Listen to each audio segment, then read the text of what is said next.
Good morning and welcome to the Capital Gang. I am Oscar Semoyam-Soke with a bevy of good topics, as Moses Kaule of a morning show would say.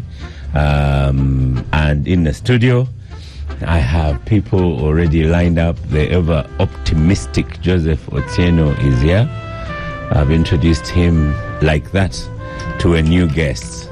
You're most welcome to the Capital Gang, Joseph. I was delighted that you introduced me so nicely to the most powerful lady in the media. Don't I always?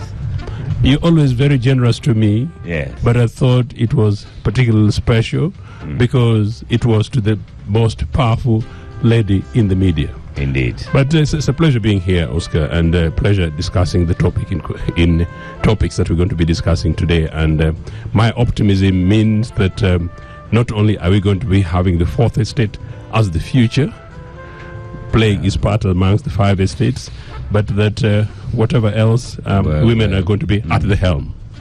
So Lydia is in the studio. She came on time. I spoke to her.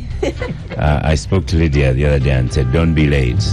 And this morning I found her here and said, "Nai tochisusa," because she came well before the 10 a.m. time. So very pleased that you are here on time, Lydia. Thank you, Oscar.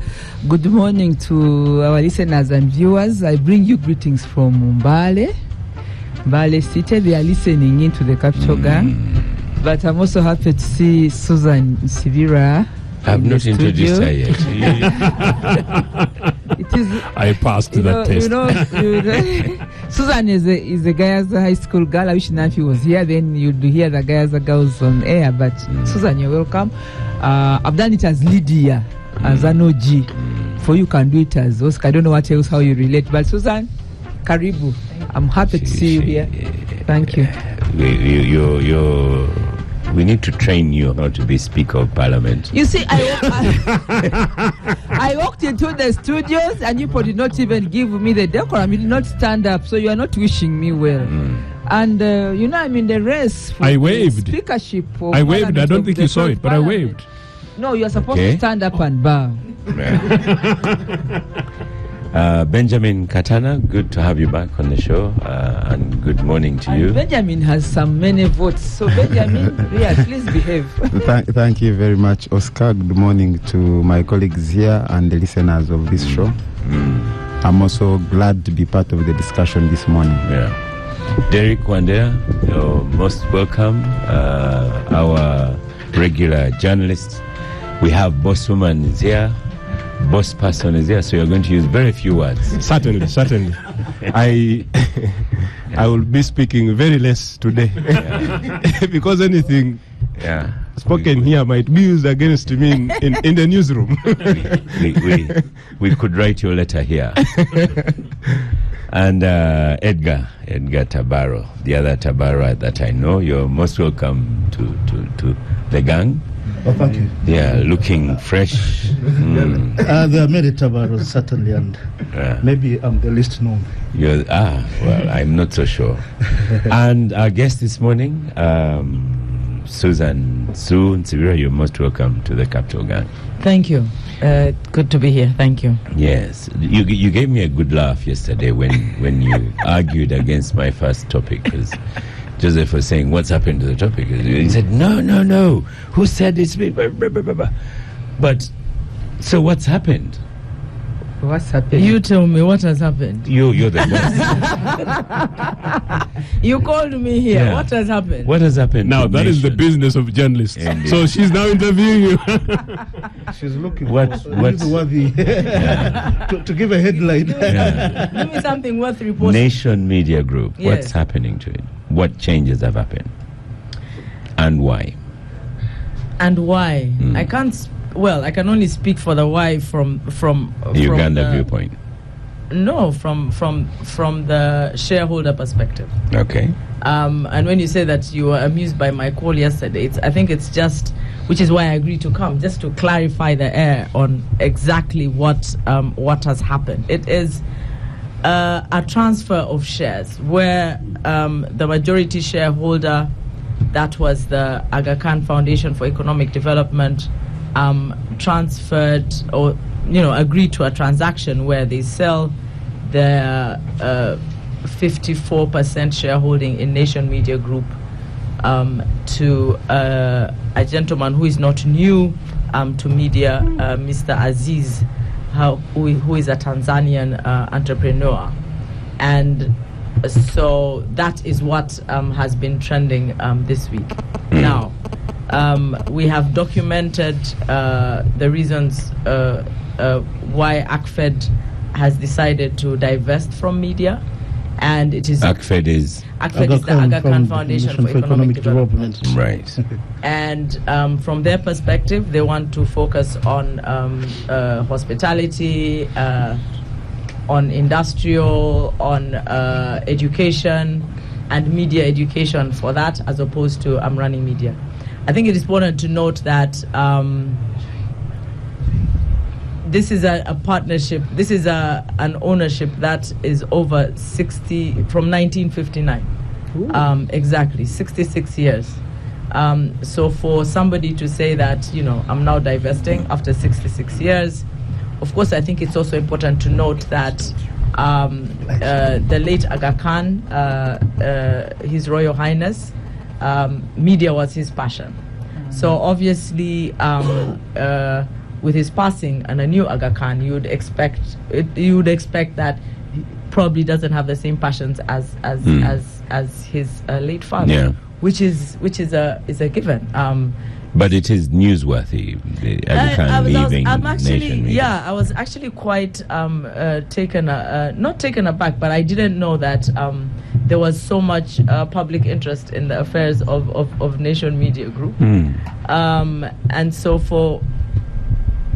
so for us to be able to and somebody was trying to called me yesterday, and I wanted to understand the public interest in the affairs of Nation Media Group, and all of it boils down to the role that Nation Media Group has played in the region regarding independent journalism, regarding the ability to tell the stories that nobody else is willing to tell.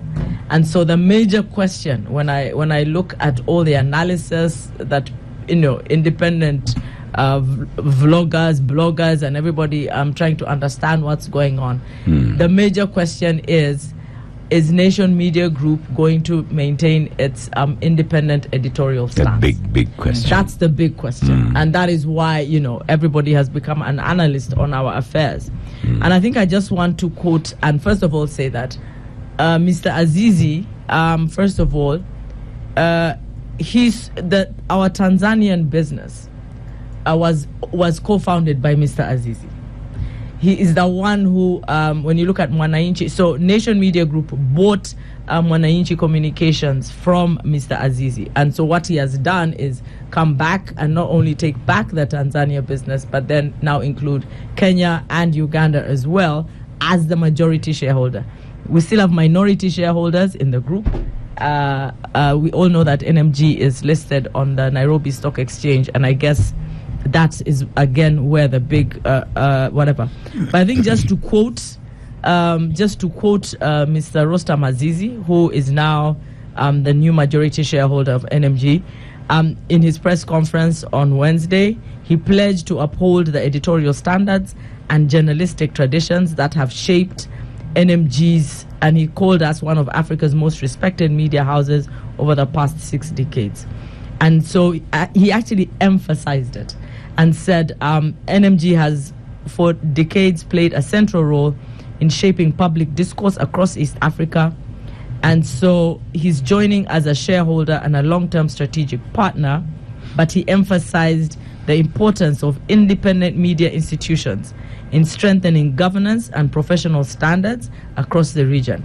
He actually said it twice so that people could understand that he believes that for any society, community to develop, it needs strong independent media. So we're just going to take him at his word and believe that our editorial policy is going to remain as is. And so we wait to see what happens when the transaction is concluded over the next 3 to 4 months. Interesting. And then at the same time, Sunday Monitor closed, and they persisted. New Vision closed first, Sunday Vision closed, and then in the same time, you've closed your Sunday paper. This really has actually nothing to do with.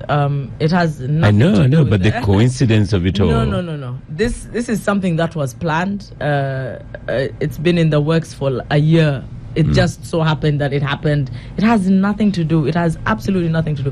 What happens on the Nairobi Stock Exchange with Capital Markets Authority has nothing to do with our operations here.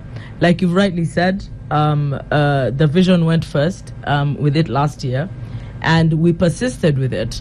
I think when we understand the newspaper distribution system, it's a shared system. It's the same distributors, the same vendors.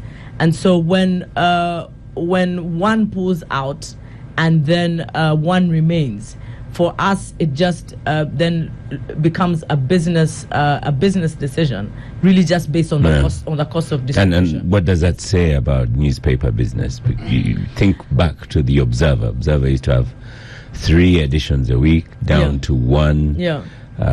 New Vision has pulled out of a Sunday. You're out of Sunday. What does that mean? That newspaper business is going down? I mean, when you look at the numbers, yes, the newspaper business is in decline. But and that just comes to point to the changing media consumption habits. It doesn't mean that people have stopped consuming news. It just means that people have changed the way they consume the news.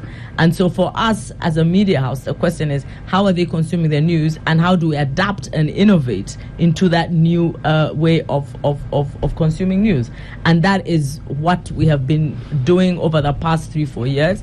And where we are seeing growth actually is on our digital platforms. That's where we are seeing double-digit growth. So then as a business, you then say, okay, that's where now you want to be able to put your resources where you're seeing growth, as opposed to where you know that there is a steady decline.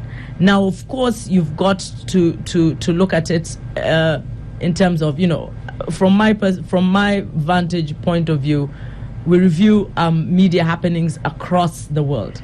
We're a member of the World Association of Newspapers, and every day we look at trends across.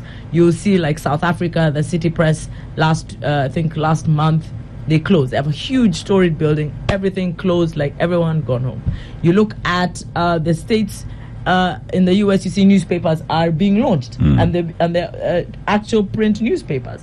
And so you look in Europe, after the decline, they're back again.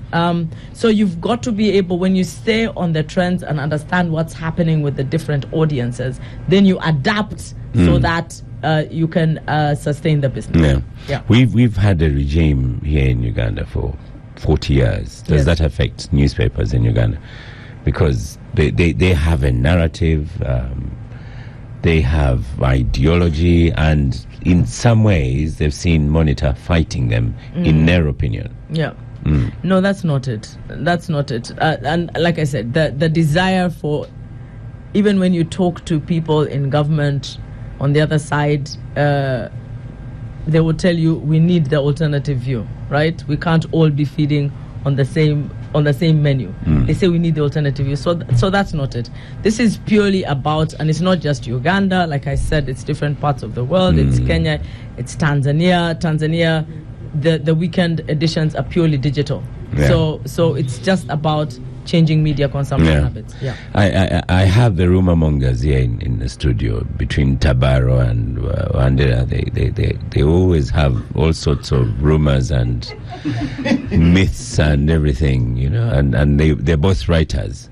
So some people, especially in the ruling party, I write fairly often, but of late, the rumor monger. That's my. I have a background in academics, so I publish my. But when you go, I've managed the media house. I was managing director of Uganda Broadcasting Corporation. But we never dealt in rumors there. we disseminated government programs. See how we have all laughed. Government products. But the Monitor's been lying in his face lately. And there's one large on 2 pages I published. But you Tabaro, hold on. I published on balkanization and the Congo crisis. And the Congo crisis, it was pulled off their digital platforms. And I know where the pressure came from. But anyway, we'll talk about that later. So since they are talking editorial independence. As I said, Susan, the rumor mongers are here. So we will get to them. But the assertions and allegations that the quality of journalism has gone down, what's your response to that? At least you can respond to that one. I can definitely respond to that. And I can look at it from two perspectives. One is from the quality of journalists that are, first of all, coming out of so many journalism schools. That is a definite problem, and I know it doesn't affect journalism only, it affects many professions. There is no doubt that the quality of journalists that are being produced, before there was one media school, Makerere School of Mass Comm and whatever, but now there are so many, and the quality has utterly gone down. I see our sub-editors really struggling. Their job is to edit, but they end up rewriting. Because, what is coming through from the journalists is not quality. And so a lot of time is spent rewriting. So I think the challenge has to come to look at the quality of people that are the quality of journalists, because right now I think we are on quantity, not quality. And again, people going into journalism school, but then using it as a stepping stone into a career in either politics or PR or something else, not really because they have a passion for journalism. Indeed, most mass comm students don't go into journalism. Exactly. They ended up everywhere. Yeah, so I think we have to get... I was reading yesterday about the New York Times and how it has grown, and right now they've increased their stable of journalists to 3,000. Just New York Times has grown from 2,500 to 3,000 journalists, and they're looking to grow them even more. And you look at the quality. So we have a partnership now with the Aga Khan University and the School of Media, and that's really for us to address the issue of quality in terms of training, in terms of output, because there is definitely a problem. So for us, because our editorial policy is our Bible, there are things that cannot be done. It's our compass, and so you find then that that's why a lot of rewriting is done. And of course, when you look again, even at the newsroom, and you see, older experienced people leaving, and then you look at the young people coming in, and then so for us, it just means that we'll forever be training. Yeah. Lydia, your guys a girl is but things are happening at Nation Media Group. Well, I've listened in, and we've had that's an issue of buying in shares, and that as this is an old hand, not only in the media industry in East Africa, but also in the partnership with Nation Media. So, like all of us are saying, we'll wait to see the standards, whether they will maintain the independent standards of covering what others cannot cover. But also, when you talk about... I like that, covering what others cannot cover or may coming from an NRM person. Yes, what others cannot cover. But, giving some coverage that the public needs. But the biggest challenge, when you talk about media, it's broad. But the biggest challenge we are all seeing about print media, let me go to print media, is, and Susan has talked about the quality of journalists and the editors, but also there is the issue, the evolution of digital media. Of course, you have those platforms, but because of the speed at which the news these days run, because of the digital, you find that the print sometimes is not catching up. By the time a story goes to bed, that's your language, and then it comes out to be put on the shelves of the streets, the news already on our phones. We've been able to pick it elsewhere. So the issue of this is a business. So the print media has started suffering, Because if I've read the news on my online platform, why would I buy a hard copy? It is the conservative traditional guys that want to buy a hard copy and go and have She's pointing at me. sitting down and because you're one of the writers, so but even some of your articles now go on digital, so you find that there's that challenge of speed of the news. If I've read the news online, why would I buy a print copy? So there's also that challenge of the selling has reduced. The sellouts have everyone and it is not isolated to nation media. This is to all media houses that have a print component. I think they have that challenge, leave alone the competencies of the quality of the writing skills of the journalists. There's also the issue of selling print media. That's what I see. Yeah. Benjamin Katana of NUP. You would say, if I predict what you're going to say, you'd say that it has been nearly miraculous for the Daily Monitor to survive this long under the NRM.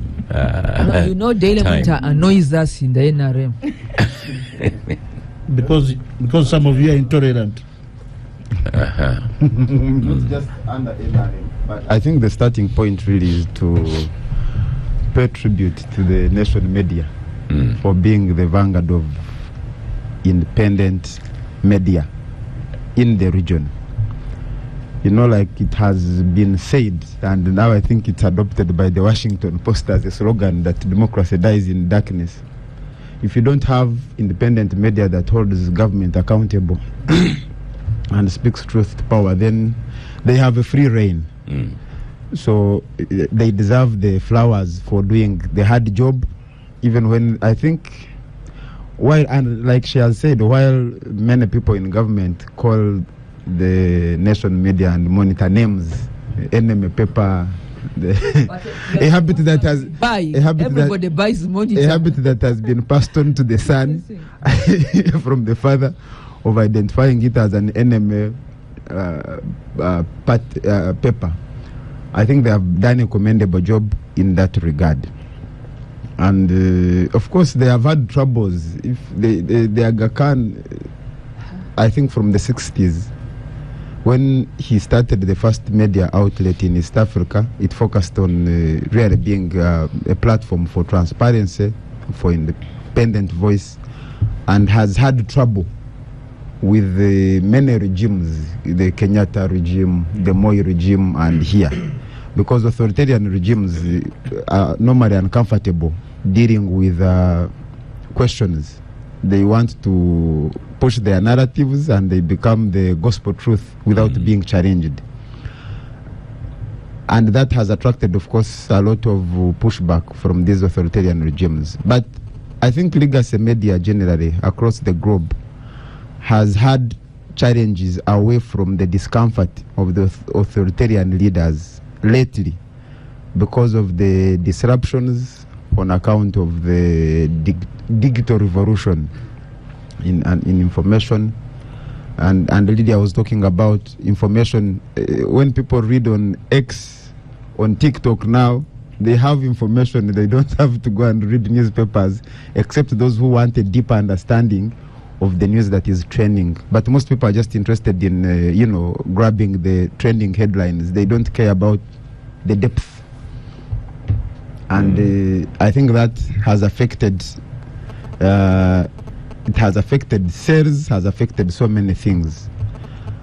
And I read, I think it was last year in Kenya, where they said the profits, that there had been, the profits had declined to a tune of over 90%. Of newspaper sales. Yes, so you and yet they sell. You can more imagine. Than Uganda. And I think across the region, both in Kenya and Uganda, here we have seen media houses trying to downsize on the number of employees. All these challenges don't leave the media the same. We can only hope that the new leadership, the ownership of the nation media, will also push for independence, because without it, then in a region where, for example, courts of law are under captivity, you have the legislature that Lydia wants to head under captivity, you need at least an independent media that will continue to speak the truth to the population, but also to speak truth to power, so that these leaders are kept in check and held accountable for their actions. For example, the Sunday Monitor, we loved it for its bold investigative stories. We hope that the transformation that has taken place, merging the two, will not affect that we can continue consuming the same quality of information regardless of the changes that have happened. Yeah, we'll ask Susan here about the columns. But Joseph, Sunday Monitor has gone. Shares have been sold, using Sue's words here. But is there cause for worry? Now, first of all, I must formally again acknowledge my decent respect for Susan. I'm a feminist, but I've been in this trade for a very long time also. And as I was saying when Susan was coming, and this is for the record, you may not have known that I was one of those people who, while I was away, I used not only to write, but I used to taunt media houses. I taunted Comrade Pike, I taunted many others, saying that they needed to up the number of women in journalism. But number two, the question of quality and depth.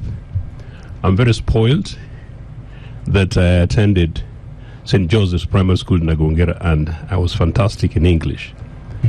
And so, being spoiled by global media, I sometimes was generally very unkind to some of my own networks here at home in terms of question of quality and depth.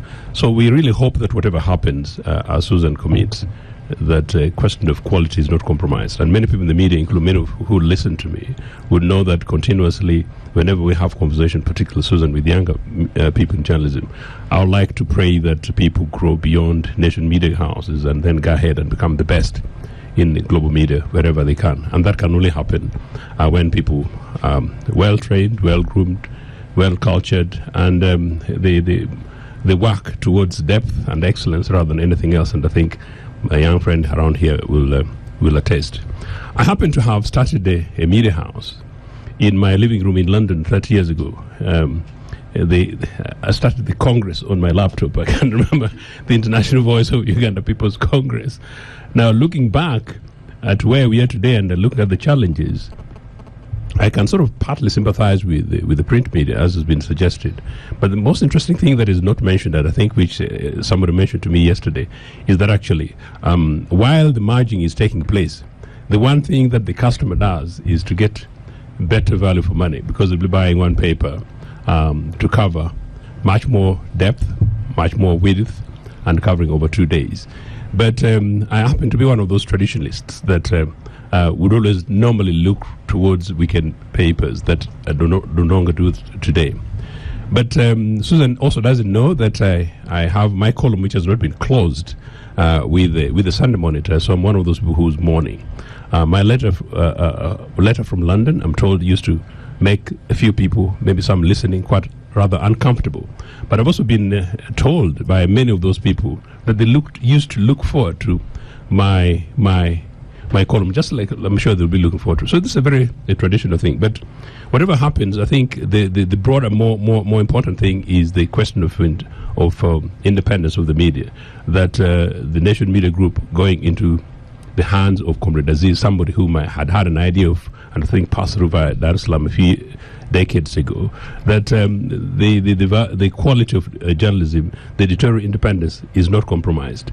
Actually, a number of people told me that actually, because Aziz is, without prejudice, coming from Tanzania, is it going to be able to be much more independent than it would be Kenya? Because there's this perception that in Uganda, Kenya and Tanzania, Kenya is sort of slightly much more solid. It's good you point that out, because sometimes we fear to say, you have like a Tanzanian, Tanzania is buying a Kenyan media group, and you think, That's what you're implying. Indeed, and in any case, just to conclude, that a number of friends from Kenya, and some of them will possibly tell Susan in off the board, is that some of the Kenyan journalists would look through some of what we go through here, and some of our journalists here go through, including responses and reactions from government. It's the kind of thing that will not happen from Nairobi, including some of the experiences that we know the Aga Khan, the late, experienced with some of our leaders here, with the kind of things that if it happened in Nairobi, maybe somebody would not only be oughting to resign, but there would be headlines for weeks. And that has been resisted. But like Lydia says, and Lydia, we take you on this, that you recognize that the media makes you guys uncomfortable. But you recognize that the role of the media is basically to check you guys, and that you really learn from that. And as a panel of the fourth estate, and Susan, finally, part of my campaign is to make Uganda citizenship being the first estate, because my argument is that the first three estates plus the fourth and the citizens are the fifth estate, but that we the people must really be the first estate. Fifth. I know there's some people in town who think the citizen, the fifth estate, are fifth estate, but we really hope that with the new ownership and new leadership with you, Susan, that we shall restore the fifth estate to the first estate, and filth is unacceptable. Edgar, people forget. We when we had Andrew Mwenda here, it was with Nation Media. And to get Andrew Mwenda off this show, the state called the owners of Capital Radio, and that's how he was taken off. And then to get him out of Monitor, and all, again the state called the Aga Khan Foundation, and that's how they got him off. No, so he was taken to Stanford for a fellowship. Before that, they arranged a fellowship for him at Stanford University. I told you, Susan, the rumors are. Now you've set the tone for my submission. But what is known in the public is the state called up the Aga Khan, and Aga Khan took him off. No, they arranged a fellowship for him to attend, and it made him a better person. A wise person, right. The wise person that he is now. The wise person. I said the wise Andrew is a person fantastic friend of mine. But you've laid the foundation for my submission. Honorable Aziz is a politician. Yeah. He served the Irungu constituency for a period of maybe 3 or 4 terms. He's a mentee of the late President Benjamin Mkapa. Mkapa trained as a journalist, yes. A Makerere graduate, and he was basically a Makerere graduate. Yes, he's a Makerere graduate. Lived in University Hall, the University Hall that I resided as well. So Benjamin Mkapa was in charge, was the ideologue of the CCM, and was in charge of its media outlets. So Honorable Aziz, being a mentee of Mkapa, gives me the kind of maybe I'm not using prejudice here, but profiling the person that he is. That is a politician. He's as well a very ravenous businessman. Owned Vodacom, and he owns Vodacom. He's in Tigo.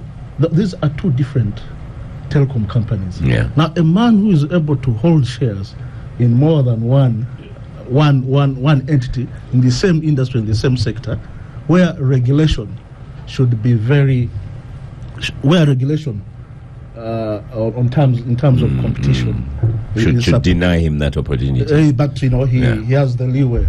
So that gives you the inkling of where we are headed as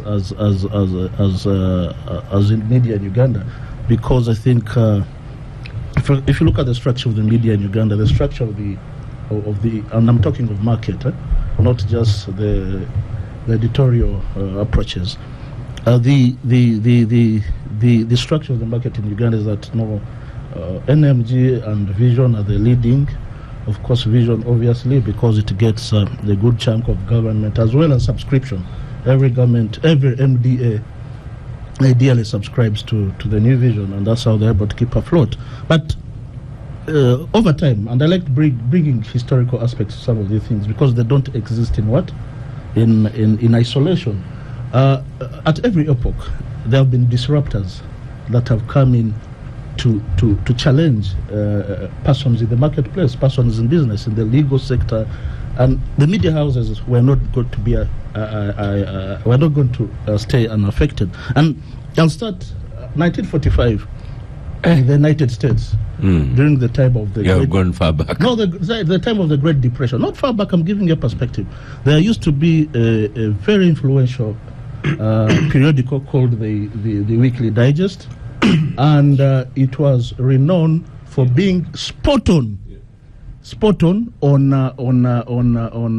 pollsters, as in spot on, even to the in statistics you talk of plus and minus, the margins of error. They were always spot on. Now they did a terrible prediction against FDR Roosevelt. They predicted that the Republican John Landon was going to win that election comfortably by 70%, as in a landslide. And remember, Roosevelt was going for a third term, so they thought the people were tired of him, and this was during the war. You remember Pearl Harbor, the time when the United States was drawn into the World War and the bombing of Japan. So, as it were, when on election day, the reverse happened. Roosevelt had a landslide. And why was that the case? Their business model that they used was wrong. They were heavily Republican. Two, they were using in their pollster, they used the sample space they used were telephone directories. Yeah. Telephone directories and ownership of vehicles. Now, during the Depression, persons who had telephones and directories were purely middle class. And cars. And cars, were purely middle class. So those ones were more likely to vote the Republicans, because Republicans just basically don't believe in taxing fast so much of business. Today. So fast forward today. And remember the large circulating papers of Muno Ngabo addressing a particular audience. And at that time, the biggest circulation of Muno, by the way, was in Budu. Why? At that time, Budu was leading in literacy in the country. Why? Because of the deliberate intention, the deliberate purpose of the Catholic Church in deepening education, Mujiji and what have you. So, but over time, that became diluted. We brought UPE, we brought Universal Secondary Education. So, at every point in time, we've had challenges to the media. Now, in the present epoch, 70% of advertising is taken up by the global techs, Google and Meta.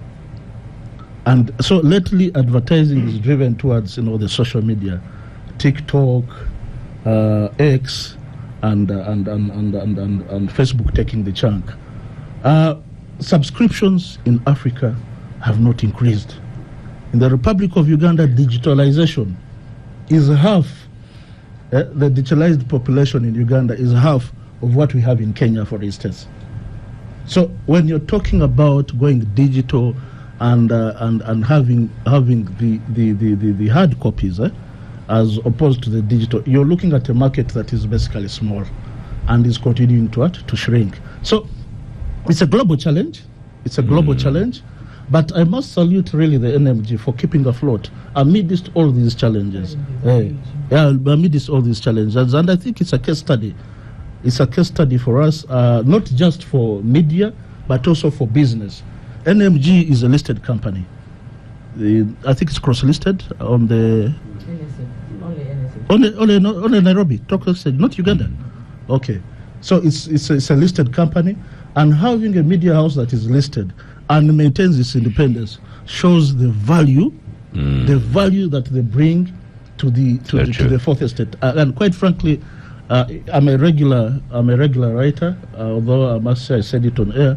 Of late, Monitor doesn't give me much space. I don't know why. Maybe they... Pardon? No. It's not I'm twisting. I know my positions are very clear. By the way, my positions are very clear. I make my positions on issues critical issues in the public and the region when you referred to pollsters, the strong pollsters we have in Uganda, yes, have both gone to NRM. But even when they publish, Dr. Wakida used and the current MD of New Vision. Yes, those are the latest pollsters. Yeah, but you see, and they did the polls when they were in Monitor with NMG. With NMG, and they showed the NRM and President Museveni clearly in the lead. That's a discussion for another day, because whereas I'm associated with the NRM, Benjamin and my big brother Joe know that I belong to the UNLF anti-dictatorship, the so-called Gang of Four. They were incorporated in the NRM, but we sit with a lot of unease with with some of the things that that the leaders do. Sounds me right. Derek Wandera. So he promised to say less. With closure of the Sunday paper and the shares sold in NMG, we hope that you still have work over there. A lot of journalists. I still have work. I've never seen this guy talk so nicely like this. No, to be honest, but this affects the whole media. A couple of weeks ago, we had Richard Kavma in the studio here. I didn't catch him, but he was on the morning show, Moses Karule's show, and he was a very powerful editor of The Observer, and he left the news completely. And it's been happening all over, as Susan said. People are leaving the media and going to do something else. So you're commendable having stayed there. Yeah, there's certainly. You think of Ofono Pondo now is an MP. Started his work with a New Vision. Yes. Yeah, there is disruption within the media space, especially the journalism space. I've just been reading the CEO of CNN announcing a layoff of about 210 workers in the coming few months. And yet the Times is recruiting. Of course. Yeah. And that points to the number of layoffs we've seen across board in the media spaces in Uganda, but also closure of very key media houses. It's not just an isolation of NMG in terms of changes. Probably this change, like my boss said, has been pre-planned. It had been planned for over time. I get to hear many conversations in the corridors. Not that I sit in strategic meetings at Monitor, but the struggle is real in terms of the shifting numbers, the shifting manner in which media is consumed.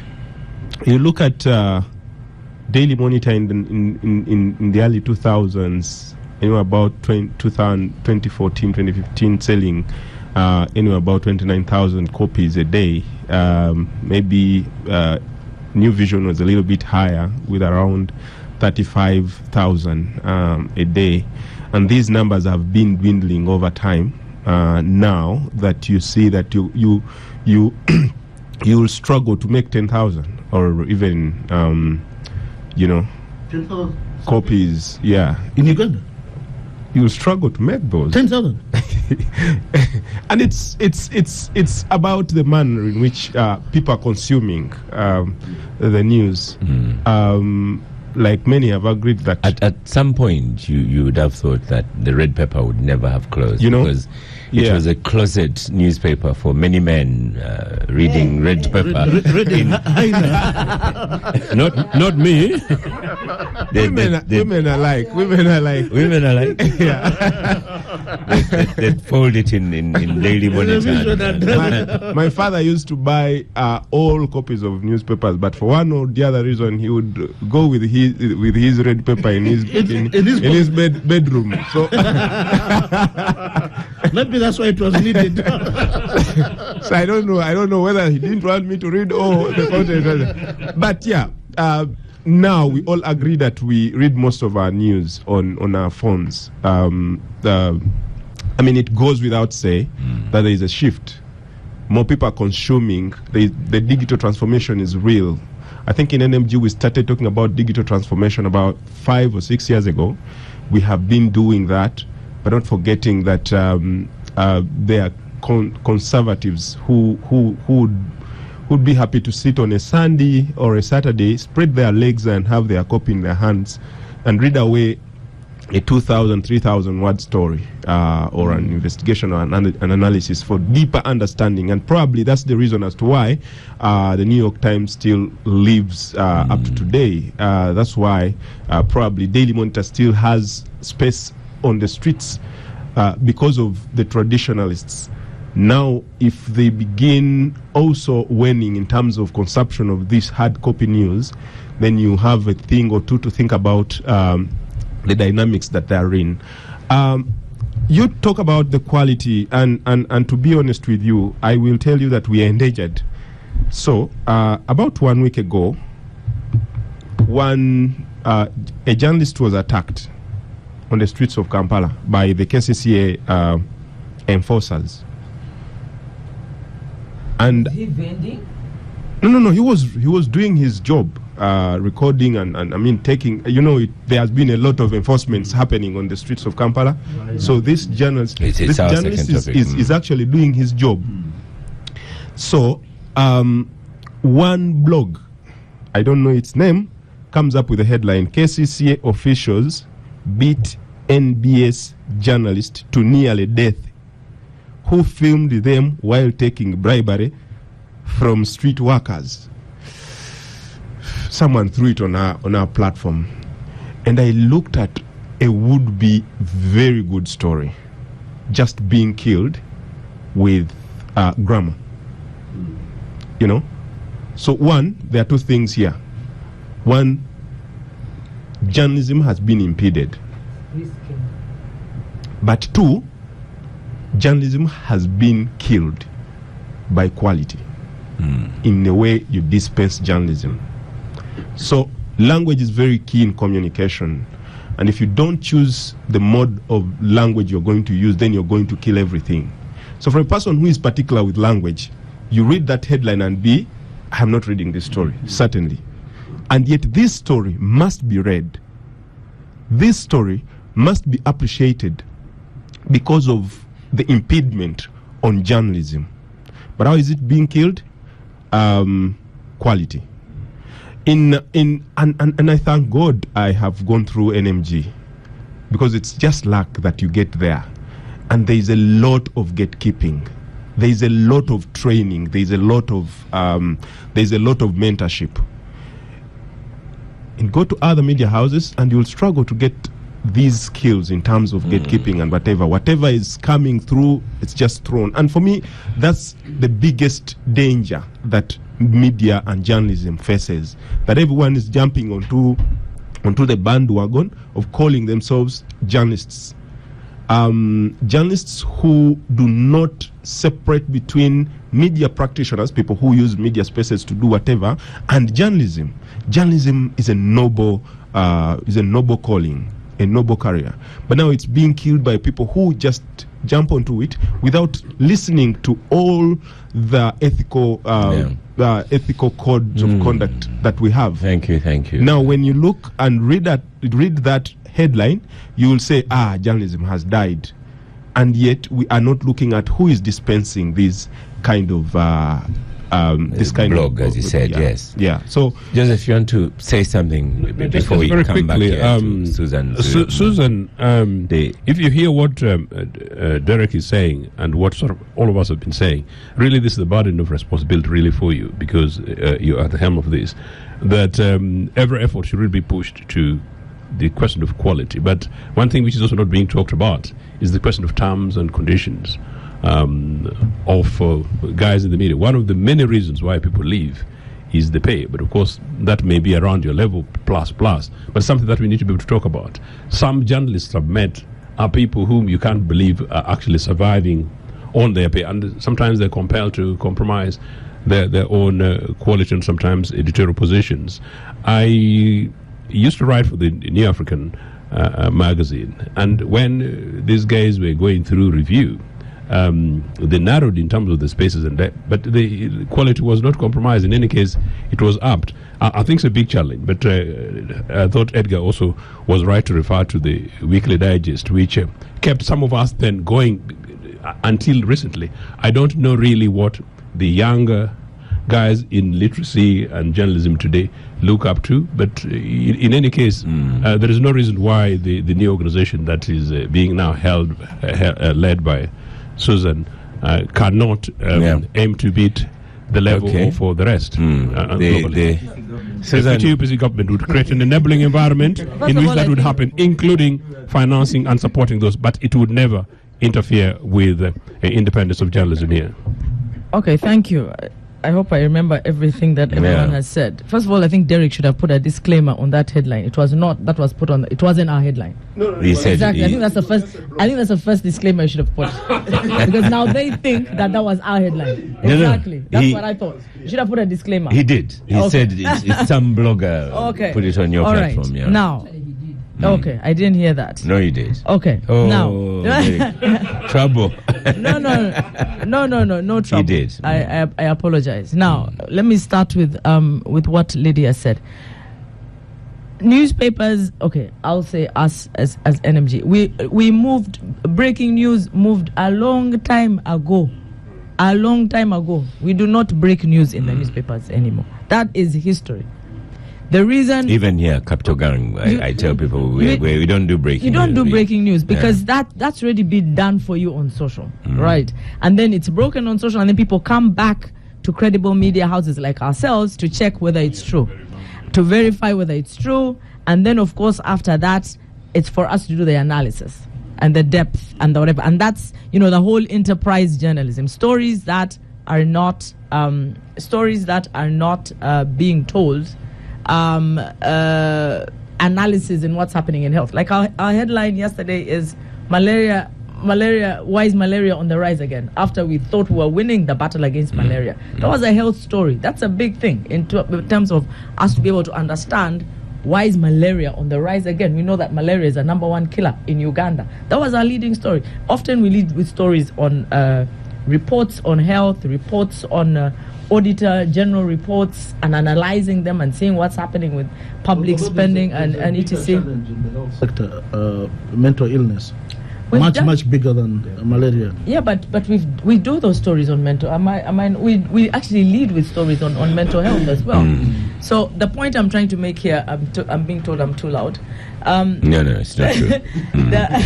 The point I'm trying to make is that we moved beyond breaking news a long time ago.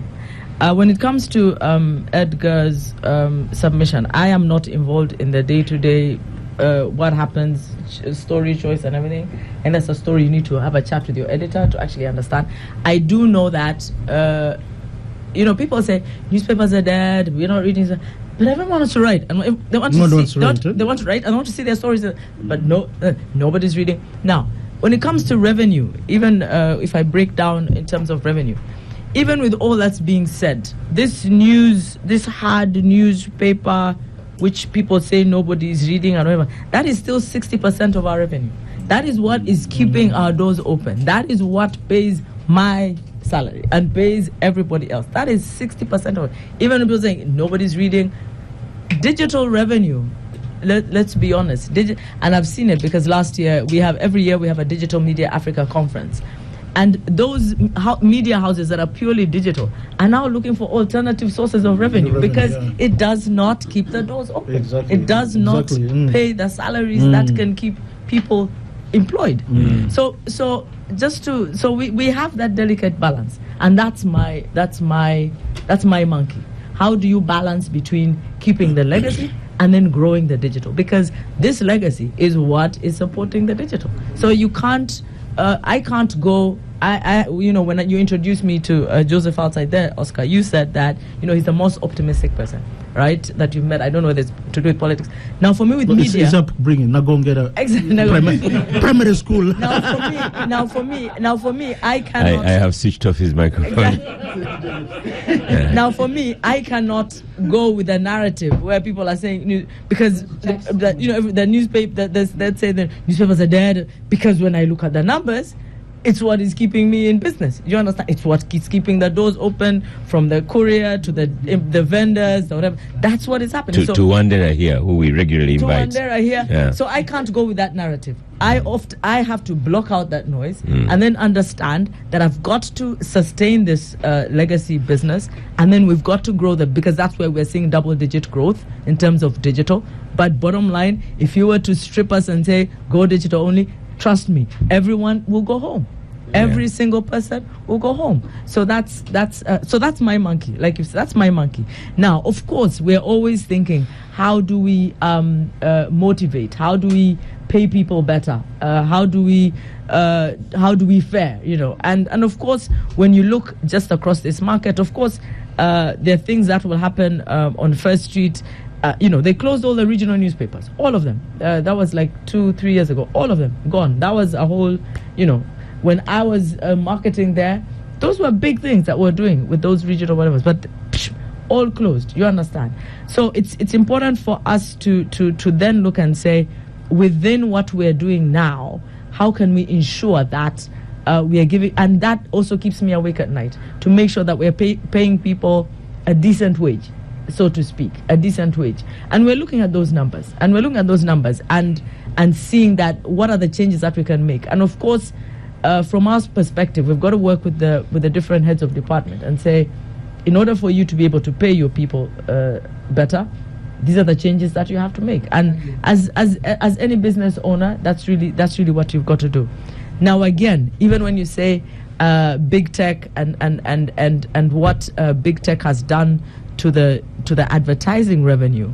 So what newspaper publishers are doing globally when they come together is go to big tech, go to Meta, go to the alphabet company, Google, go to them and say, look,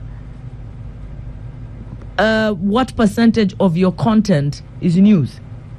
And what Google and the big tech companies are doing is they scrape our sites. They scrape our sites for content which we pay people to produce. And then they publish it for free. And they've got the eyes because it's big tech when you search and etc. So what publishers have done, and the recent one was South Africa, they got together and they went to the big tech and said, this is the value of the news that you scrape off our websites, right? And so you're going to pay us an annual fee for what you're taking off our websites. And they've signed, and they're paying then they're paying for the news content from the newspaper publishers. Now, unfortunately for us in East Africa, Uganda, for example, now you'd only be and they don't work with government. So if they were to come to Uganda, they would only deal with us. You understand? Because they don't work with government publications. They work with independent, privately owned media. So in terms of discussions with big tech, that's now us as NMG. We have to find our footing and go and have that discussion with NMG, because we've actually worked out the value of content that is being published off on all these Opera, Phoenix, all that. We've actually worked out the value. Their head offices are in Nairobi, and that's the next stage for us to be able to defend our turf against those actions. I appreciate, like I said, I don't fault anybody for taking an interest in our business. Like I said, I understand now as MD, because this is my third year. I understand now the public interest in NMG is because people look at us and say, guys, you're the ones who are telling us the stories that nobody is telling. We came back after the election and we showed Susan, people. Just pause there for a second, because I want to take you there for another 15 minutes. Yeah. We stop for a break and then we'll come back to you. Yeah. Welcome back from the break. I interrupted you, but you had started talking about gatekeeping, and Derek Wandera brought it up. Yeah. Not fully, but in Uganda now we have that aspect of self-censorship. Of course. In all media houses, even here. True. And in just a few minutes here, talk about elections, because the first election, the by-election of Kawempe, that one specialized in beating up your people, beating up journalists. And some media houses did not send any journalists. I know Capital didn't. It wasn't that much in the election itself. But how do you handle that? I think, Kawempe was a real turning point in targeted violence towards journalists. And this one was really specific. And the result of our decision to pull journalists from the field, was after that, we got the ban from covering the president. And then, of course, part of our coverage on the run-up to the elections, where we talked about how candidates in the Bukedea region had been taken off the EC register. Then that got us banned from covering parliament. Bukedea. You. So the district. Not in Bale. So I think the Is that ban still effective from Parliament? Yeah. Okay. We hope that, when people... The old girl of Gaza. So I think so they comes to that point where, yes, journalists themselves will even censor what they write even before it gets to the editor's desk. To play safe? Just so that they can stay out of trouble. But I think for us as NMG, I think everything that we stand for is embroiled in our editorial policy. And I think it's important for us to remember that the only currency that we deal in as a media house is trust. If we lose the trust of our audiences, if we lose the trust of our readers, we are buried. That is what our currency is. And it's actually embedded in our mission statement. We have to be a content platform that is trusted. The number one thing is trusted. Because people come to us because they trust what we are doing. Yes, they some name throwing is an Edgar thing always, but there's a time I was invited to State House with other media people, and I was invited to say something as an elder, having been an elder in the media. And on that occasion, there was one person from Monitor who was from Nation, I think either Monitor or NTV. And I said to the president, whatever they did, please forgive them and don't call them evil because you're the father of the country. So when the president calls Monitor evil, how do you respond? You've got to look at it. It's nothing new. I said. We marked 40 years of NRM. Daily Monitor is, I think, 34 years in existence, and it's been 34 years of a tumultuous relationship, so to speak. It's one of those marriages where, it's and yet somehow, But the bottom line is that I'll just borrow his words, is that we all need each other at the end of the day. Yeah. Government, the powers that be, need someone to actually tell them the truth in what is going on. Very important. And hold institutions accountable.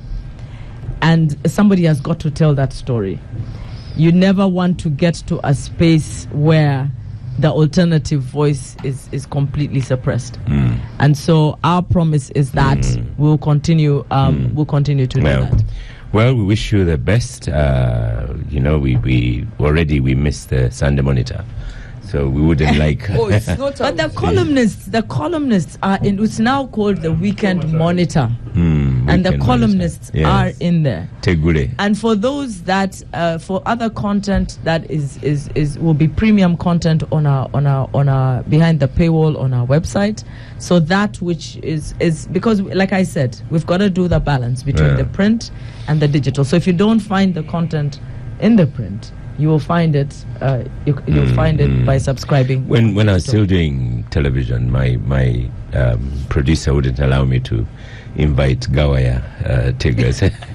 I said I've invited. I said, oh no, this self-censorship is big. Yeah. Edgar, moving on to our next topic. I gave him a job at UBC, and he was our editor.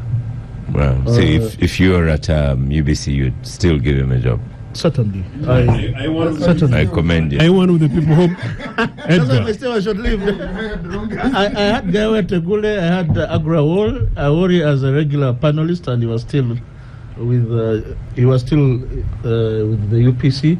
And which was the other controversial? But you refused to invite me. You were in London. This is 2005. But I was a very young person. I was 29 years old. Yeah. but Edgar, is traffic going to be better in Kampala? We've had enforcement. This question is good. Start with you and Wandera. Seeing that I accused you of rumor mongering, the enforcement. Did you accuse me as well? Yes, I did. I'm not a rumor monger. It's your bread and butter. And you wait for his submission. He's going. This one you'll be with Katana, but it's traffic. So traffic now we have good enforcement. Police is out. Police spokesman has given. I tried to invite him. Patricia tried to invite him. We couldn't get him, but they've needed military police as well. So I guess we're going to have good traffic. You're talking of you invited what? The police spokesman. Police spokesman. Yeah. I think I read. I know I've been away. I came in last night from Bujumbura, and I read the UBC website quoting Chris Magezi. And you're now here talking over the traffic. But no, but you're now talking over the police. I think you should have invited Chris Magezi rather than police spokesman. Because in these operations, sometimes there's interagency rivalry. And when there's interagency rivalry, you know who takes. Who takes there's a video of the police PR, speaking and saying they will arrest the military people as well if they misbehave on the road, which is what should happen. No, exactly. That's what I want to come to. The traffic transport problem in Kampala, particularly, is not just about enforcement. It's an urban governance challenge, and planning. We have a city that was designed for 400,000, at most 700,000 people. And we now have a daytime population of between 4 million and 5 million, all having to squeeze into spaces of very narrow roads, absence of traffic flow management. Traffic flow management is managed in Kampala by human beings. You have one police personnel at an intersection of roads and blowing a whistle this way, then this. No formula is being applied in smart cities. The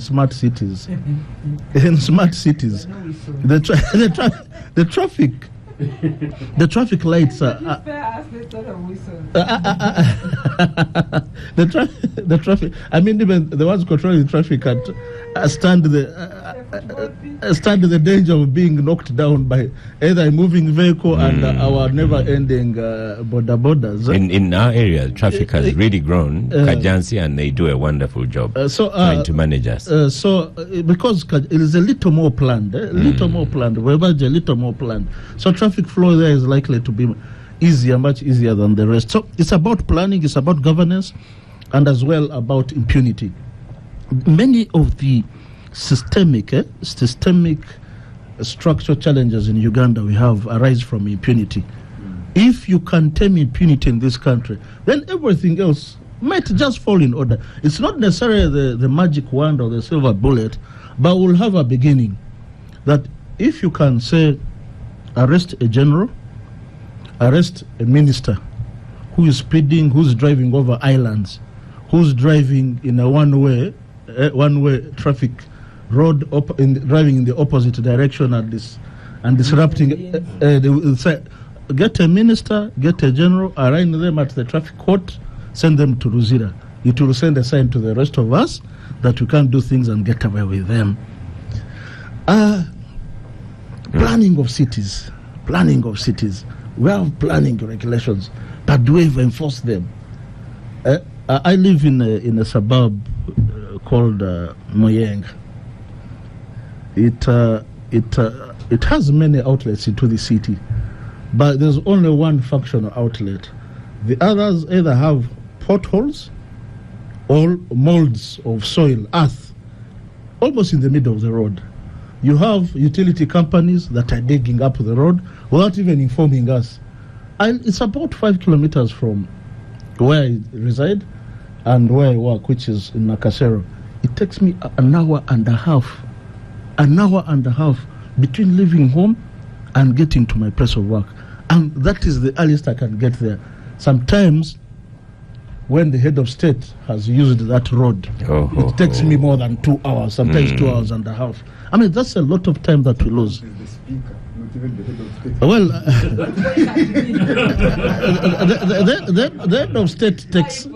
the head of state takes precedence, and I appreciate that inconvenience. But really, and for instance, I mean, the security challenge is the head of state.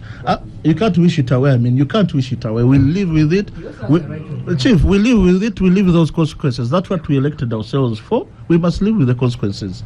When he's passing, roads get shut, and he lives in Nakasero. And the time when he's using Lugogo Ginger Road, believe me, traffic is terribly what. So we need a smart, with AI, synchronization of all these traffic lights. You can, for instance, command that the roads that are emptying the city be given priority so as to reduce on congestion. Then in my neighborhood, we have 8th Street that has been redone, but it has been under construction for the last 3 years. Either they are adding humps, they are doing this and that. But then you have the 6th and the 5th Street that are still under construction. And some bits of the streets have gullies. So you are left with only one outlet and only one, as in, you have choices, but the choices are paternalistic. You either take this one that is a good road and encounter the what? The heavy traffic, or you take the other that are badly done, you increase on your wear and tear and the budget for buying car parts. So it's systemic, and it arises from the frame mind, the mindset of people that we can do literally each and anything and get away with it. Right. So we must deal with impunity. The rest we are dealing with symptoms rather than the cause. Derek Wandera,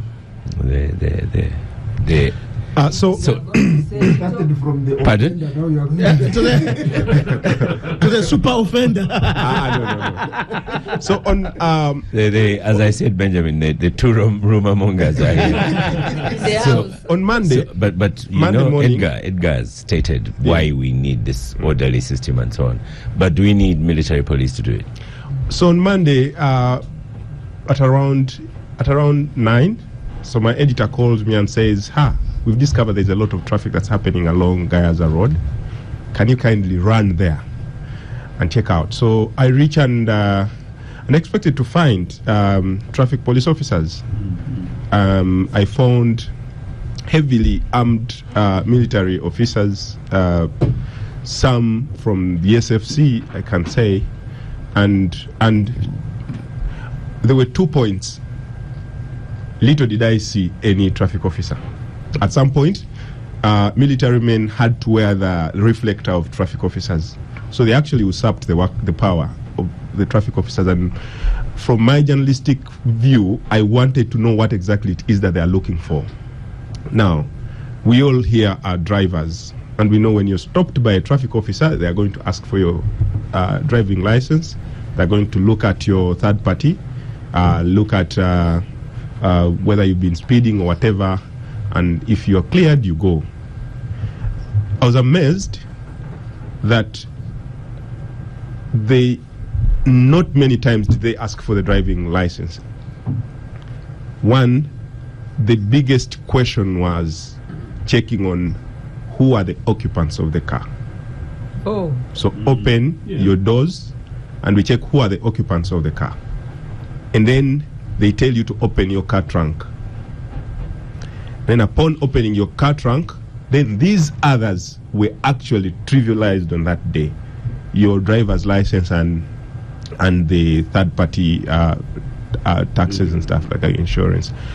And this hit me hard. I wondered. So I give my editor a call and I say, I don't understand the kind of traffic enforcement that's happening today. And we wrote a story. I wrote a story which was first published on our digital platforms and then later carried into the papers. And a few hours later,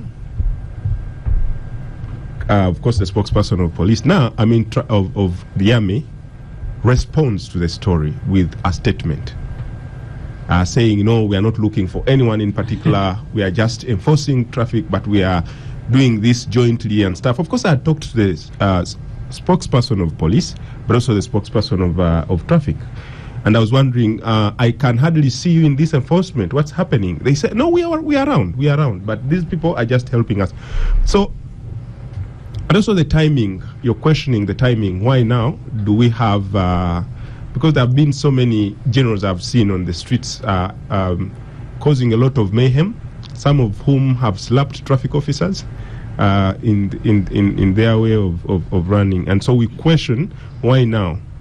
Without insinuating or even bringing about innuendos, I feel the work of enforcement can still be done by the traffic officers themselves, and very ably, because we've seen they have done that before. And without avoidance of doubt, from Monday up to anywhere about Thursday or so, this enforcement spread through most of the roads within the Kampala metropolitan. And trust you me, there was more mess on the road on those days than there have ever been. There was more traffic on those Which days? Between Monday and Thursday. There was more slowness of traffic. Arising from? The enforcement and whatever, the roadblocks and whatever was happening.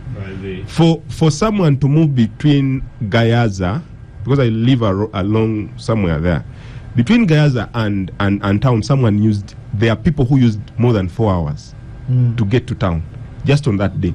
On a normal day, when there is... And yet the enforcement was about improving traffic. Yeah, but it just messed it up even more. On a good Let's day, go to when there is no more traffic, you would use anywhere about an hour, depending on how and when you leave home. Okay. But people used 4 hours, 5 hours. So we can debate this in isolation, but we need to also question why motives. Benjamin is bring going to in tell other us. people to this. On this one also, Benjamin peddles rumors, so he's going to peddle I share another one. information, but on account of the set of censorship that media houses are enduring in Uganda, they choose to label it as mongering. But first of all is that, like Derek has mentioned, at most of these roadblocks, they are not looking out for traffic-related matters. In any case, most of these fellows that are putting on military uniform don't even know road signs. How are they going to enforce the provisions of the traffic control? They have not been trained to do that. But there is context. Shortly after the elections, they staged similar roadblocks on most of the entries into the city, and they were arresting people who even just had photos of the Honorable Robert Kyagulanyi on their phones. And clearly, also previously, a few weeks ago, you remember what the Chief of Defense Forces posted on his X account. indicating that soldiers have been given an order to hunt down our leader of NUP and bring him in, dead or alive. So what you call rumors on the that indeed these operations are intended to hunt him down and bring him in. I'm told that some of the places, when they stop border people, they ask them to remove their helmets because they have been told that sometimes he's the one riding, putting on a helmet. So these are not just rumors, but they are conclusions. When we used to hear stories when the president was when Museveni was in the bush, they would say sometimes he would become like a cat, a wild cat, or a monkey, or he would cross the borders, he putting on a gomas with a big hair or a wig or nice hair like that of Susan. So we should start arresting cats now. So the deployment of the army on the streets now, in my view, has got nothing to do with enforcement of traffic. But back to the topic of traffic, I don't see whatever is happening leading to reduction in congestion on our streets. And Edgar has given a very good foundation about the narrow roads and the culture of impunity.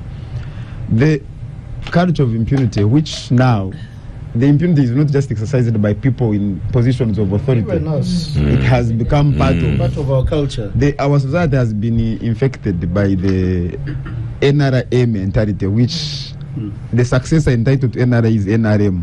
NRA people are very disciplined. Of lawlessness. NRA people are very disciplined. No, which actions? Original NRA. Which actions of theirs were guided by the law? No, which actions of theirs were guided by the law? Only to the. They were revolutionary. Only to the about lawlessness. That they were kicking out the channels of this world. Yes, these were real bandits, man. Yes. Some of them bandits. They were revolutionary. My point is about lawlessness, and so it has become acceptable conduct in our society for people to break the law and get away with it. When we talk about rule of law, many times people look at it from a very narrow context of human rights, of governance, but it extends beyond that. People do not have the basic decency to respect any rules in this country. People park in the middle of the road, powerful or powerless. Even taxi drivers, border riders, and all of us ordinary citizens. But the essence of government is that it should be able, why governments exist, that it should be able to crack the whip and ensure that there is common good. But we have a government that is absent and is only focused on keeping in power. You know the challenge with most authoritarian regimes, dictatorships, they are normally too weak to serve society, but only powerful enough to keep power. And that is the state where we are. That the state has increasingly become weak and incapable of enforcing the basic rules when that enforcement is not intended to protect those in power. So you have people who are throwing bottles on the streets. They tell you we have cameras. They are using cameras to crack the whip on protesters, but they are not using the cameras to crack the whip on people who are infesting our population with bottles out of the windows. You have people driving on the streets without number plates. You have everyone having sirens. You see police. Ordinarily, while sometimes they have a reason to drive in different directions, flouting traffic rules, but you see, because they are delivering a boss for lunch, they are driving on pavements. Lunch is legitimate. The other things. Yes, I use it. and so you have even people who are driving ambulances. Sometimes it's just the driver not even going to do anything, but because we have failed to teach our society that it is important to respect rules. When we talk about justice as a law of nature, it is not just talked about in the context of politics, like many people want to present it, but that every citizen must understand that they have a duty to conduct themselves in a manner that will allow other people, other citizens, to also enjoy their citizenship, to enjoy access to these roads. And then we have the monster that people fear, also because it has become common, the corruption and bribery on the streets by the traffic cops. When they stop a person, many times they are more focused on picking the money. Edgar has talked about the construction that is never progressing. You cannot easily disassociate that from the impunity that is associated with the corruption in the procurement of these services. But also because of the wrong priorities of government, you hire companies, put them on site, you don't pay them because the money is diverted and it goes to other things. They have, where I live, I don't live in in the city like Edgar. I live in Ichira. We have roads that have been very short roads. They have been constructing for the last I don't know how many years, and as a result, because you can only use a quarter of the road, and both the traffic approaching from where you're going and the one approaching from where you're coming from, you are in a very, very narrow space, causing a gridlock. When the road has been completed, then the people of National Water or people extending the cable of network, this internet network, they come and cut it and dig it up. So the amount of soil on, they never remove there is a lot of chaos.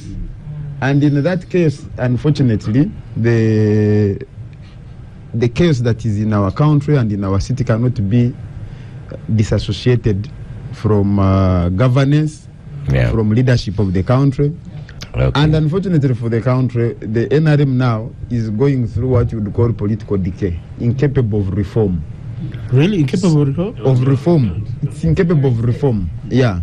That is why, because even the ideas of reform are largely knee-jerk. They say if there is a problem with the city, why don't you deploy the army? Instead of... So the army comes for 1 week. Then they return to default settings. No, even when they come for 1 week, in that 1 week they also run big bribes like the cops who have been there. In fact, during the COVID during the COVID time, a soldier told me that, for a long time Ugandans had a very good opinion about UPDF. But now, because they didn't know much about it, but now we have made a mistake of bringing them to the streets to operate with the police. People are going to see all the bad manners of the army that they didn't know. Thank you, we're going to stop for a break, and after the break we'll start with you, Susan, on how do you then advise your editor to publish such a story? Edgar says, this traffic control is needed. One editor says, Sinistan, it's not working. Benjamin asserts that they are looking for his principal.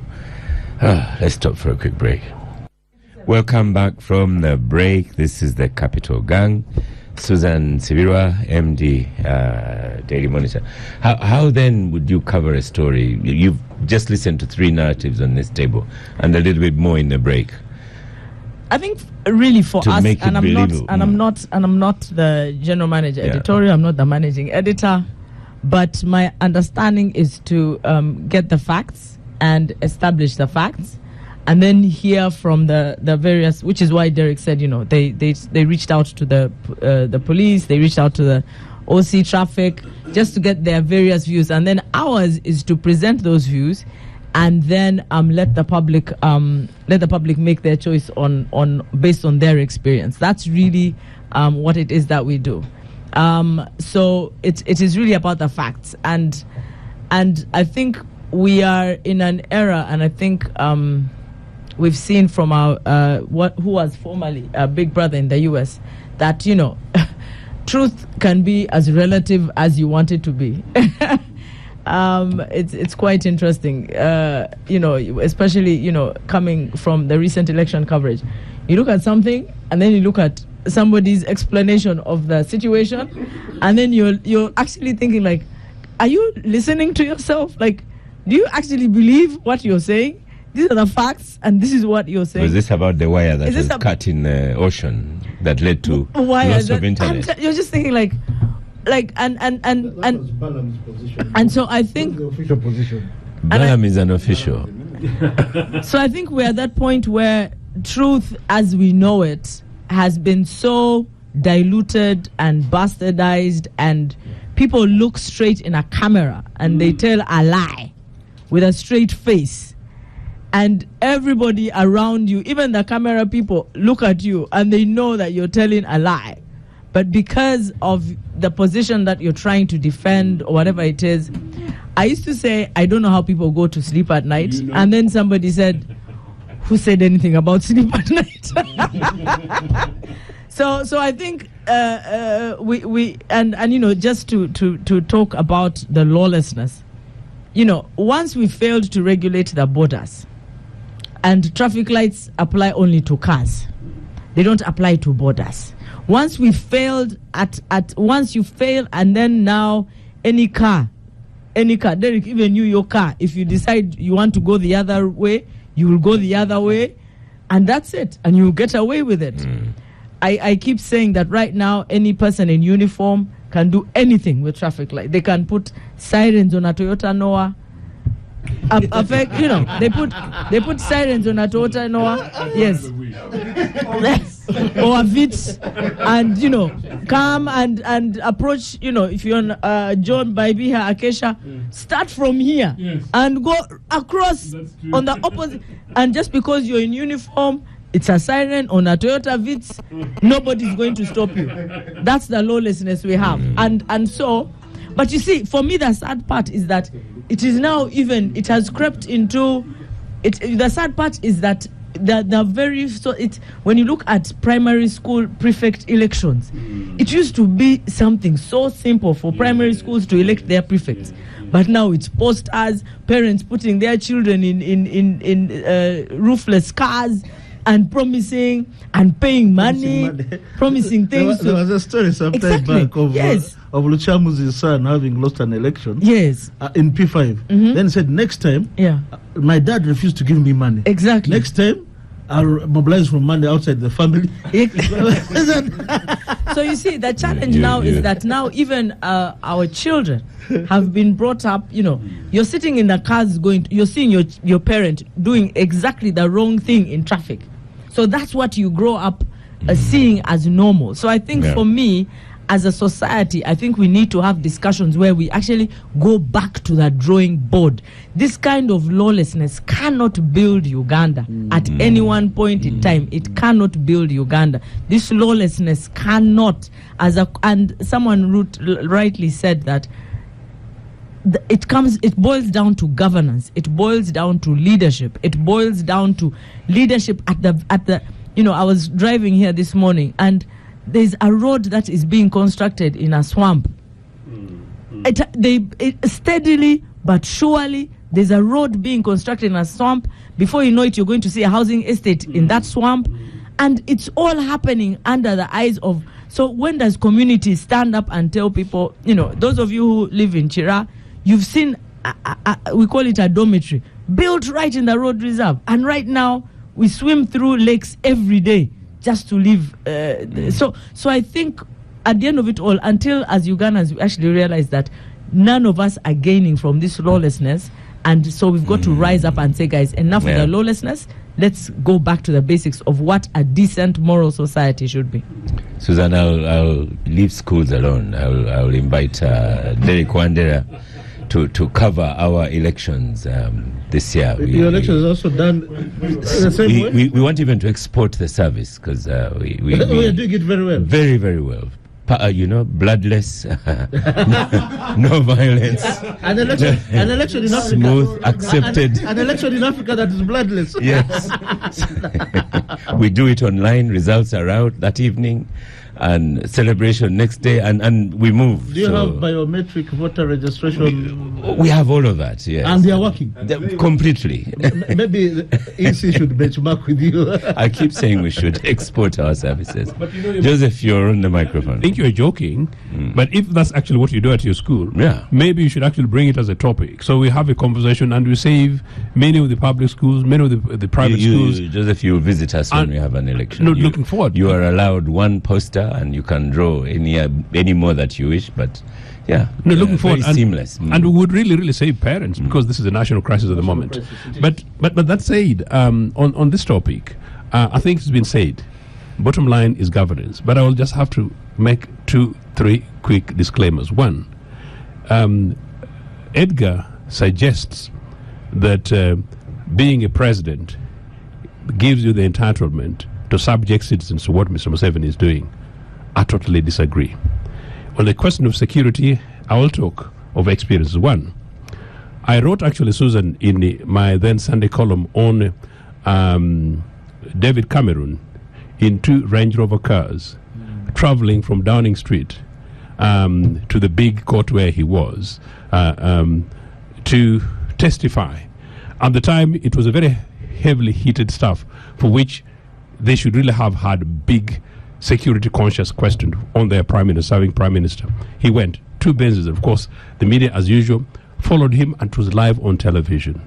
Number 2, I've also written on your column that Tony Blair, once upon a time, crossed with me on Old Kent Road, going down Kent in 2 Range Rovers. This time granted with police outriders. The guy waved at me, of course. Had an idea that's a channel or for all that kind of stuff. You wish. But I'm making a point, and I'm just going down the road at a supermarket. But they've never had ADF. They've never had LRA. Now I bring you. Now I bring. Mr. Musoke, I live in Bujumbura. The president, I've shown you pictures of his convoy. 4 cars. And at most we are convenienced when it's passing 5. Now 5. But we've had a rebellion just 20 kilometers away from Bujumbura in Uvira. In fact, the previous one used to play football as well. Yes. And so therefore the third one brings me back to home where you talk about rebellion.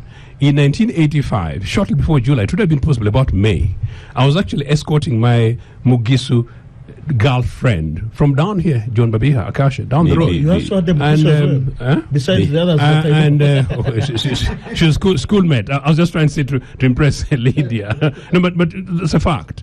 On Lower Kololo, Upper Kololo, 7 o'clock in the evening, 2 Mercedes-Benz cars passed me, and in a slow motion, who is it? Old Milton, from down the road here. Old Milton going to his home in Impala Avenue. That is before dusk. Do you know what? At that time, the Museveni bandits were here throwing bombs up to Crested Towers, down. So what is this that we're talking about? So extraordinarily that this could happen, and what a convoy without another minister in that line of convoy would not have been more than 5 vehicles. And I know Paul Mwanga used to pass down here in his way to work. 3 vehicles at most. What is it that has actually happened today? It is impunity. It's completely unacceptable. And I think Susan was talking about the cost that was during break, of how much, without going into too much details. That the amount of money we spend on these guys is so huge, side by side with our failure basically to maintain our roads. So these governance issues. By the way, I don't know that anybody has gone to Nigeria hospital as a patient, gone to Nigeria hospital as a patient and come out and voted for NRA. No, the issue is this. It's attitude, it's indiscipline, it's impunity, it's arrogance and violence. Joseph knows that Nigeria is my village. and people who live at our home, they actually vote NRM. In Nigeria. In your home? In my judge's home. No comment.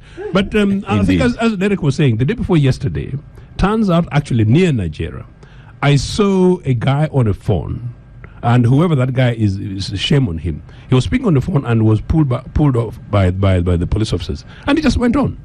He just continued. He disregarded police officers at a junction here in Chiwatile. And I said, extraordinary, but that happens. And then, once upon a time, I was sort of pulled, I was a bit confused on Entebbe Road by the clock tower, by the new Rise Up stuff. And a senior police officer this time noticed that I was actually quite confused. So he recognized me, calls me as a Mr. Ochieno, laughs at me and says people make mistakes all the time, and starts talking about people who make traffic errors. But the guy told me that, look, this border madness is a creation of us people in politics, and then for them they don't know what to do. I met Kajina. Finish off. I met Kajina just as she was leaving Yundra. Fantastic lady. She was doing a great job there.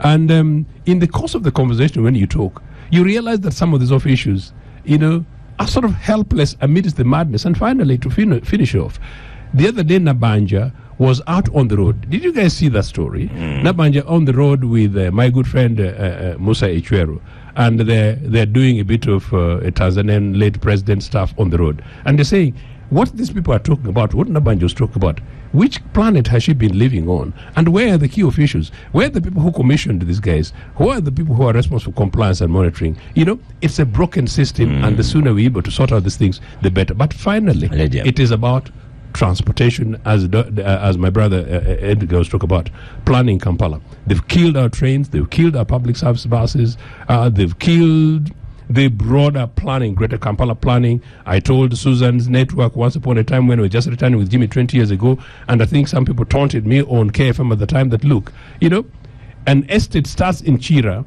Before it starts, you plan it, you put in the roads, you put in the water, you put in the electricity, and then it's however private it is, you have to do that. I've worked in local government, I've seen what's happening. It's a mess here. Only a future UPC government will sort out this mess. You see, sometimes Joseph Ochieno spoils a good argument. Lydia needs to tell us if she will also be closing roads around Serena when she becomes speaker, like the current one does. From Bugolobi to Parliament. I've been with you here for so many years. Have I blocked you? Have I spoiled you? You mean I don't have any power now? Power. I have some. So, Lydia, true, reviews. Lydia, like the former CDF General David Muhoozi. I mean, very simple. Very simple. He could even appear in a place. He still is. I said former CDF. It's still simple. It's still very simple. It's still no heavy convoy, no nothing. The former IGP, General, not General, Martin Okoth. Martin Okoth too. No, nothing like sirens. Yes, he had his convoy, but he would stop like everyone else. But then I think some fellows would get off the whatever to give us clearance. Lydia, in the last 10 minutes. Let me first get there, then if the first gang we come and talk about it. Don't just let me first get there so that you can test properly. Indeed, Lydia, we 10 minutes to the end of the show, and I want to ask a different question of you. Yes, we've discussed enough on this one, but Edgar. You hold just on. Just 1 second. You put in a second. Okay. But how far have you gone with expressing your interest to become the Right Honourable Speaker? With SEC putting out announcements every other day, have you given up and said, before I have the chance to close roads?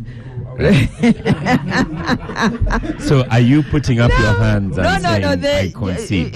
Oscar, there are no contradictions what you have been seeing in the media. Yeah. The expression of interest is rule number 9. It's clear. It will terminate if the discussion happens in caucus.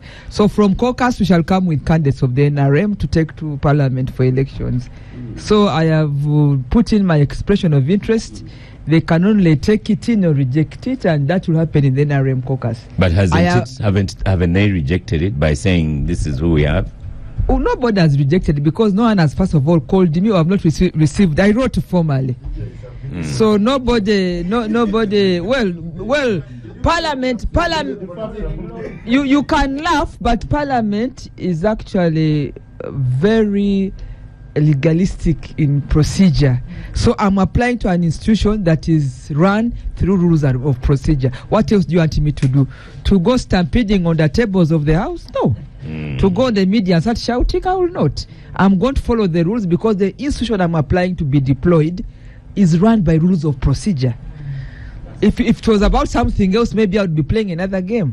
I'm just following that institution that I'm going to apply is purely about rules of procedure. And Parliament of Uganda lives its own life. The 12th Parliament will have its own life.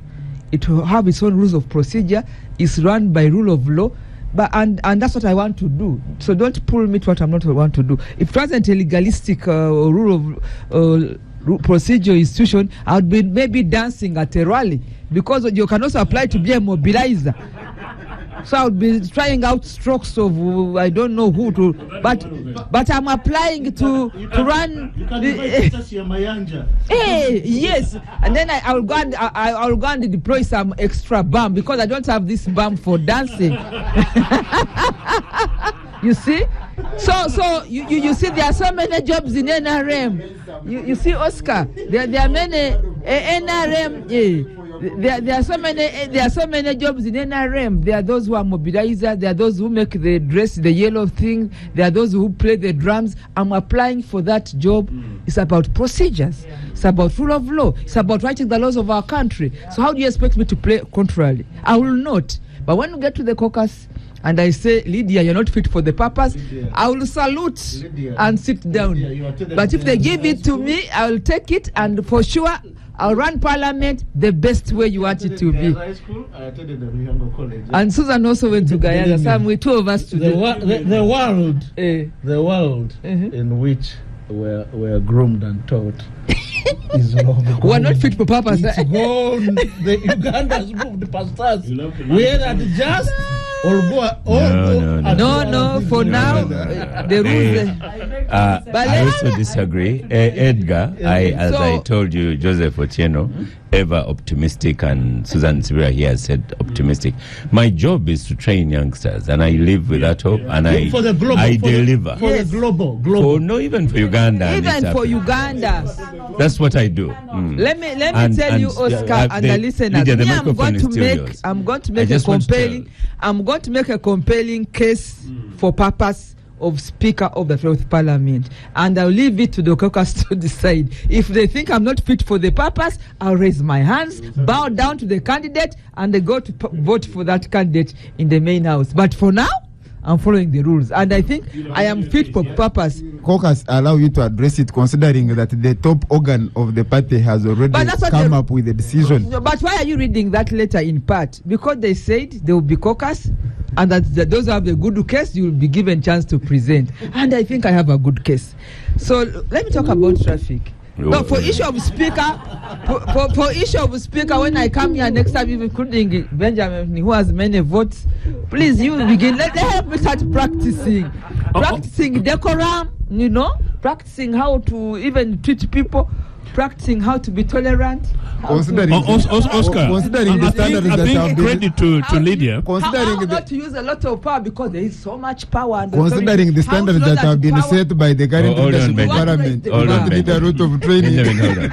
What raised that? Thank you.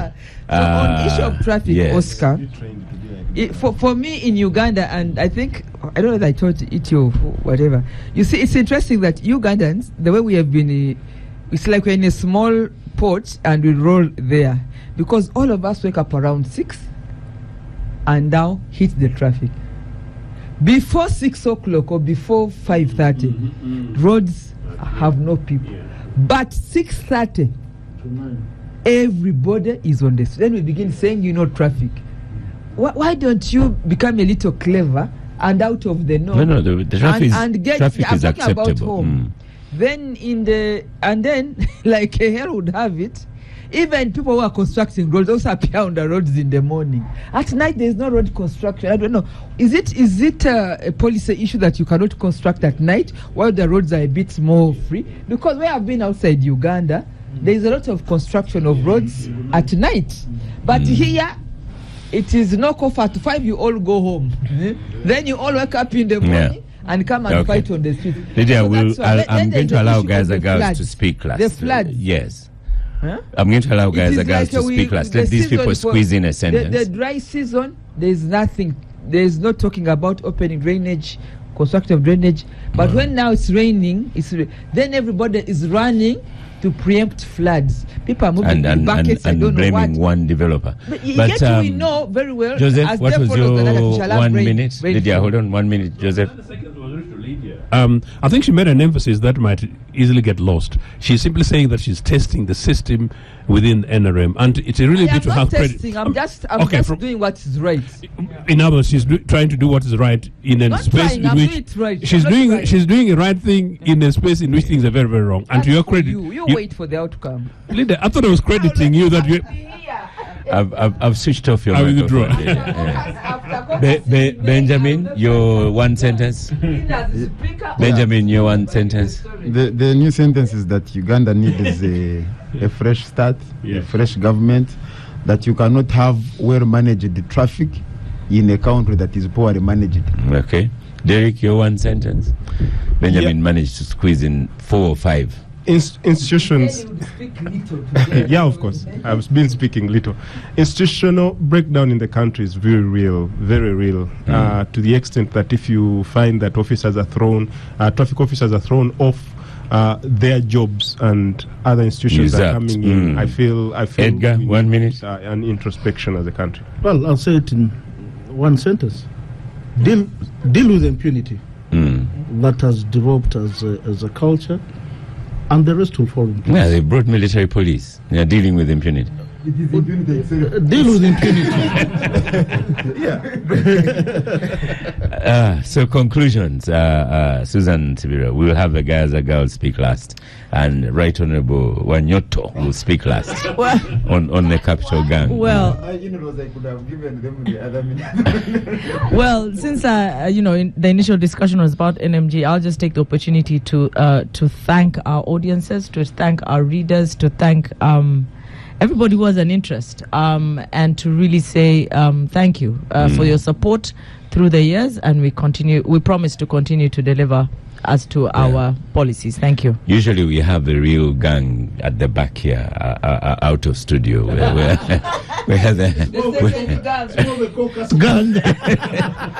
there are no cameras, no self-censorship, nothing. So prepare yourself for the questions that are coming in that session, because there will be real hard questions coming up. Things that have not been aired on this show. Even Tabaro feared to raise them. But Lydia, last word on the capital gang as we wait for May. The last word on the gang is that we need to improve more on issues. We should not lament so much. I think many things can be done about the traffic if we sensitize people more, and maybe if the traffic can alert. These traffic diversion alerts can help. You imagine you driving, then you bump into a road construction diversion without knowing at maybe at Luzira or at industrial area. Yeah, they should throw alerts, because with the social media and alerts, it's very easy to see an alert and you divert early. Part of the big traffic problems in the city is because there are no alerts on diversions, but also even if we are talking about the VVIP, those who are entitled to travel where they have the right of way. Let me use that one. If there's a right of way, like for you, Oscar, there should be an alert to say in the next 2 hours, divert.